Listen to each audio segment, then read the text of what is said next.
కనుక స్వర్గానికి శాశ్వతంగా వచ్చేస్తారు.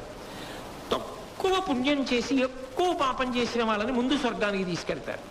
వాడు ముందు కొద్దిగా సుఖం అనుభవించేసి ఇంకా తర్వాత పాపం అనుభవించడానికి వెళ్ళిపోతాడు నరకానికి. దుర్యోధనుడు 2వ కోవకి చెందినవాడు అందుకున్నాడు, అక్కడ వచ్చేస్తాడు ఇక్కడికి శాశ్వతంగా. వీళ్ళు అక్కడికి వచ్చేస్తారు కాబట్టి నువ్వు రా, వీళ్ళని తీసుకొచ్చేస్తున్నామని తీసుకెళ్లారు.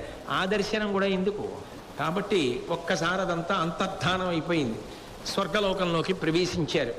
ధర్మరాజా, ఇక ఇక్కడికి వచ్చిన తరువాత అసలు ఈ శరీరంతో ఇలా స్వర్గలోక ప్రవేశం చేసి వచ్చిన వాడివి నువ్వు ఒక్కడివే. ఇప్పటిదాకా ఇలా వచ్చిన వాళ్ళు ఎవరు ఉండరు. కాబట్టి అంతటి అద్భుతమైన స్థితిని పొందావు. ఇక ఈ శరీరంతో కాకుండా దివ్య శరీరాన్ని పొందాలి. ఆకాశగంగా స్నానం చెయ్యమన్నారు. ఆకాశగంగా స్నానం చేసి దివ్య శరీరాన్ని పొందాడు. ఎదురుగుండా నారాయణమూర్తి చతుర్భుజుడై ఉన్నాడు.